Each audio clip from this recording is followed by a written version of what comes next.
Right ఇక దేశవ్యాప్తంగా 4వ విడత పోలింగ్ అయితే ముగిసింది. ఇందులో భాగంగా 96 లోక్సభ స్థానాలకు ఎన్నికలు నిర్వహించగా 62.31% పోలింగ్ పర్సంటేజ్ నమోదైంది.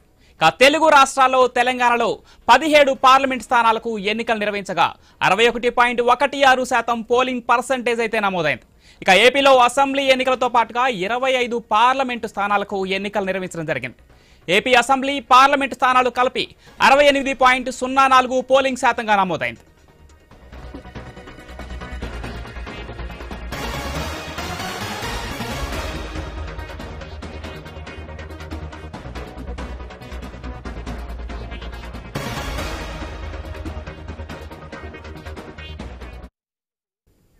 దేశవ్యాప్తంగా 4వ విడత పోలింగ్ అయితే ముగిసింది. ఇందులో భాగంగా 96 లోక్సభ స్థానాలకు గాను ఎన్నికలు నిర్వహించగా 62.31% పోలింగ్ పర్సంటేజ్ అయితే నమోదైంది. రైట్ గా ముగిసిన పోలింగ్ కి సంబంధించి మరింత సమాచారం special correspondent Sunil phone line అందిస్తారు. ఎస్ సునీల్. 4వ విడత పోలింగ్ ముగిసింది. 6 గంటల లోపు ఎవరైతే పోలింగ్ కేంద్రంలో ఉంటారో వాళ్ళని మాత్రమే ఇక్కడ ఉన్నటువంటి సిబ్బంది పోలింగ్ కేంద్రాలకు అనుమతించారు.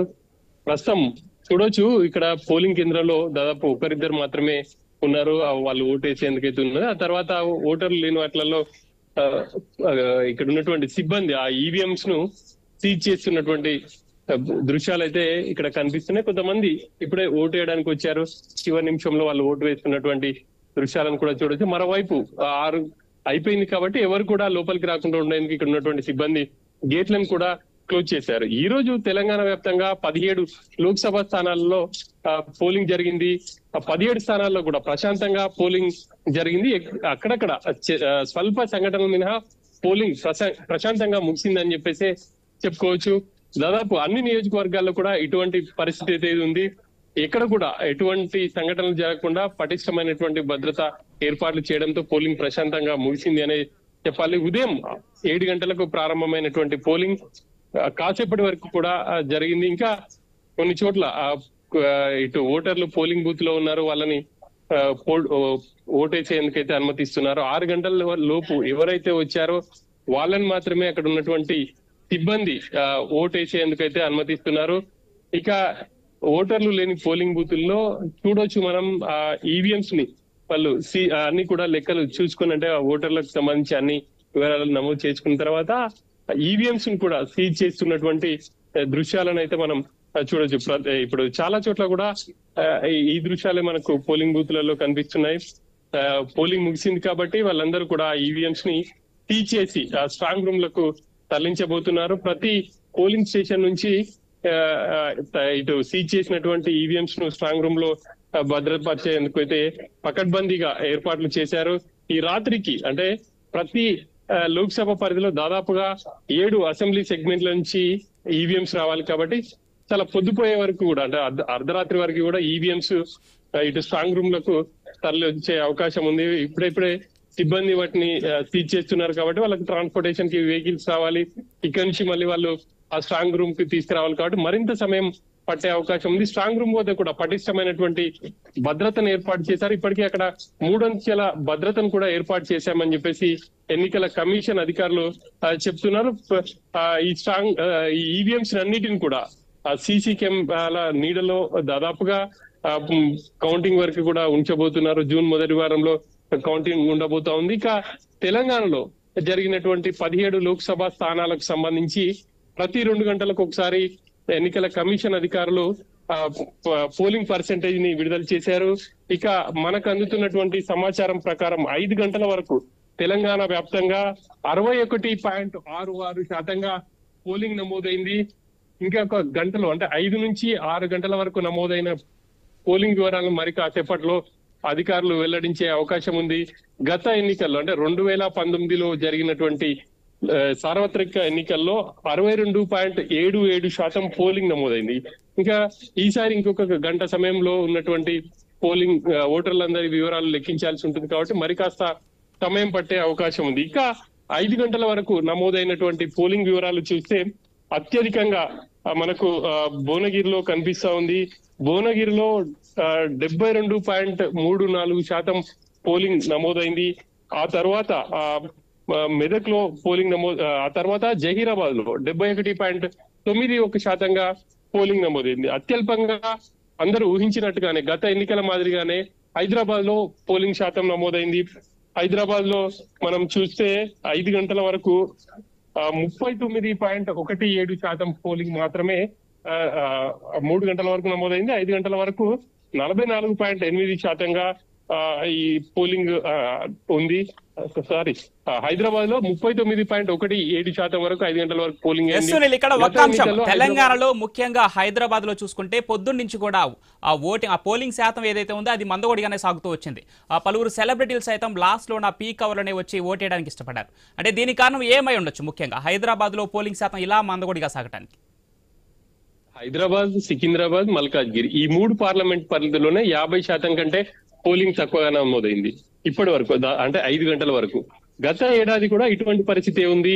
ఇప్పుడు కూడా అదే పునరావృతం అయిందనే చెప్పాలి.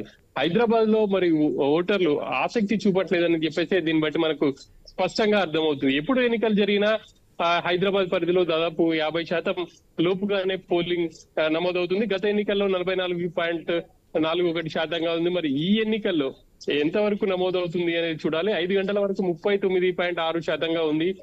తర్వాత గంట సమయంలో ఎంతవరకు పోలింగ్ నమోదవుతుంది అనేది చూడాలి. ఎక్కువగా హైదరాబాద్ లో ఓటర్లు సాయంత్రం వేళలో గత జిహెచ్ఎంసీ ఎన్నికలు కావచ్చు, అసెంబ్లీ ఎన్నికలు కావచ్చు, అంతకుముందు 2019లో జరిగినటువంటి సార్వత్రిక ఎన్నికలు ఎప్పుడు చూసినప్పటికీ 4 గంటల తర్వాత పోలింగ్ కేంద్రాలకు వచ్చే వాళ్ళు ఎక్కువ ఉంటారో ఆ తర్వాతే పోలింగ్ శాతం నమోదవుతూ వస్తుంది. ఈసారి ఆ సమయాన్ని ఎన్నికల కమిషన్ సాయంత్రం 6 గంటల వరకు పొడిగించింది. కాబట్టి ఇప్పుడు జిహెచ్ఎంసీ పరిధిలో చాలా పోలింగ్ కేంద్రాలు ఇంకా ఓటర్లు ఉన్నారు. వాళ్ళు ఓటు వేసి తర్వాత పోలింగ్ పర్సంటేజ్ వెలువడుతుంది. కాబట్టి మరికొంత సమయం పట్టే అవకాశం ఉంది. ఈ 3 హైదరాబాద్ విషయానికి వస్తే సునీల్, ఇక్కడ హైదరాబాద్ లో ఎవరైతే సెటిలర్స్ ఉన్నారో వాళ్ళు, అంటే ఏపీలో అలాగే ఇక్కడ తెలంగాణలో కూడా 2 చోట్ల ఓటు హక్కు కలిగి ఉన్నారని తెలుస్తుంది. అంటే వారు ఇక్కడ నుంచి ఏపీకి తరలి వెళ్లి అక్కడ ఓటు హక్కుని వినియోగించుకోవడానికి ఆసక్తి చూపారనుకోవచ్చా? అందుకనే హైదరాబాద్ లో ఈ మేరకు తగ్గిందనుకోవచ్చా పోలింగ్ శాతం? ఎస్, మీరు చెప్తున్నట్టుగా హైదరాబాద్ లో చాలా మంది ఓటర్లు ఇళ్లలో నుంచి బయటికి రాలేదు. కొంతమంది సెటిలర్స్ ఎవరైతే ఉన్నారో వాళ్ళు స్వస్థలాలకు వెళ్ళి ఓటు హక్కు వినియోగించుకోవడం రకరకాల కారణాలుగా మొదటి నుంచి కూడా హైదరాబాద్ లో ఇటువంటి పరిస్థితి ఉంది అని చెప్పేసి చెప్పుకోవచ్చు. ఒక విధంగా చెప్పాలంటే మనం టోటల్ పర్సంటేజ్ చూడండి, వాళ్ళకు డబుల్ అంటే ఇక్కడ ఉండొచ్చు, ఏపీలో ఉండొచ్చు, ఇక్కడ నమోదవుతుంది. కాబట్టి వాళ్ళకు ఈ టోటల్ గా మనం ఆ పర్సంటేజ్ లో చూస్తే మనకు ఎక్కువగా ఓటర్లు నమోదైన కనిపిస్తుంది. కాబట్టి రికార్డులలో వాళ్ళందరూ కూడా ఇప్పుడు ఆంధ్రాకి వెళ్ళి ఓటు వేయడం, ఆ కారణంగా కూడా కొంత పర్సంటేజ్ లో తక్కువ అనిపిస్తుందేమో అనేది ఒక సందేహం కూడా వ్యక్తం అవుతుంది. గత ఎన్నికలతో పోలిస్తే ఈసారి కూడా హైదరాబాద్ లోక్సభ పరిధిలోనే చాలా తక్కువ శాతం పోలింగ్ నమోదైంది. ఆ తర్వాత సికింద్రాబాద్, 3వ స్థానంలో లాస్ట్ నుంచి మల్కాజ్గిరి. ఈ 3 స్థానాలు జిహెచ్ఎంసీ పరిధిలోనే ఉన్నాయి. జిహెచ్ఎంసీ పరిధిలోనే చాలా తక్కువగా ఓటింగ్ నమోదవడానికి 2 రకాల కారణాలు చెప్పొచ్చు. కొంతమంది ఓటు వేయడానికి ఆసక్తి లేకపోవడం, కొంతమంది ఇక్కడ ఓటింగ్ ఉండి మళ్ళీ వాళ్ళ స్వస్థలాల్లో ఓటింగ్ ఉండడం వల్ల ఇక్కడ ఒక చోట ఓటింగ్ వేస్తారు. కాబట్టి ఇక్కడ ఓటు వేసే అవకాశం లేదు. కానీ రికార్డులో చూస్తే మాత్రం వాళ్ళకు ఓటు ఉంది. ఆ కారణంగా కూడా ఇక్కడ ఓటింగ్ శాతం తక్కువగా నమోదవుతుంది అన్న అయితే మనకు అర్థం చేసుకోవచ్చు. మొత్తం మీద అయితే తెలంగాణలో 17 లోక్సభ స్థానాలకు సంబంధించి ఈ రోజు జరిగినటువంటి ఎన్నికల్లో పోలింగ్ మాత్రం చాలా ప్రశాంతంగా ముగిసింది. సమస్యాత్మక ప్రాంతాల్లో కూడా అక్కడక్కడ ఈవీఎంలు మొరాయించాయి. ఆ తర్వాత అక్కడికి వెళ్లి అధికారులకు కొంత సమయం తీసుకున్నప్పటికీ పోలింగ్ మాత్రం ప్రశాంతంగా ముగిసిందనే చెప్పాలి. సమస్యాత్మక ప్రాంతాల్లో సాయంత్రం 5 గంటలకే పోలింగ్ ముగిసింది. ఇక మిగతా ప్రాంతాల్లో సాయంత్రం 6 గంటలకు ముగిసింది. ఇక ఇప్పుడు పోలింగ్ సిబ్బంది ఆ ఈవీఎంలని సీజ్ చేస్తున్నారు. ఆ సీజ్ చేసినటువంటి ఈవీఎంలను ఈ రాత్రికి స్ట్రాంగ్ రూమ్ లో భద్రపరుస్తారు. దాదాపుగా దేశవ్యాప్తంగా మిగతా రాష్ట్రాల్లో కూడా ఎన్నికలు ఉన్నాయి. కాబట్టి అప్పటి వరకు ఈ ఈవీఎంలు స్ట్రాంగ్ రూమ్ లో భద్రత పరిచే విధంగా అక్కడ సెంట్రల్ ఫోర్స్ తో కూడా పటిష్టమైనటువంటి భద్రతను ఏర్పాటు చేశారు. ఇక మనం సంగారెడ్డి అదేవిధంగా మెదక్ పార్లమెంట్ స్థానాలకు సంబంధించి చూస్తే సంగారెడ్డి లోక్సభ స్థానానికి సంబంధించి పటాన్చెరు నియోజకవర్గం రుద్రారం గీతం యూనివర్సిటీలో స్ట్రాంగ్ రూమ్ లో ఏర్పాటు చేశారు. ఇక మెదక్ సంబంధించి చూస్తే ఇటు నర్సాపూర్ లో ఏర్పాటు చేశారు. మొత్తం మీద ఈ స్ట్రాంగ్ రూమ్ లో వద్ద కూడా పటిష్టమైనటువంటి భద్రతను ఏర్పాటు చేసి దాదాపు 15 రోజుల పాటు సీసీ కెమెరా నిఘా అక్కడ ఎప్పటికి ఉండే విధంగా ఏర్పాటు చేశారు. ఇక జూన్ మొదటి వారంలో ఈ పోలింగ్ సంబంధించి అంటే ఇక కౌంటింగ్ సంబంధించి ప్రక్రియ ఉండబోతుంది. ఆ తర్వాతే ఈ 5 ఏళ్లకు ఓటర్లు ఎవరిని ఎన్నుకున్నారు అన్న విషయం తెలిసే అవకాశం ఉంది. ఇక ఓటర్లు ఎవరు వైపు మొగ్గు చూపుతారు అనేది కూడా మరి కాసేపట్లో ఎగ్జిట్ పోల్స్ కూడా ప్రకటించే ఛాన్స్ ఉంటుంది. Right, thank you Sunil. దేశవ్యాప్తంగా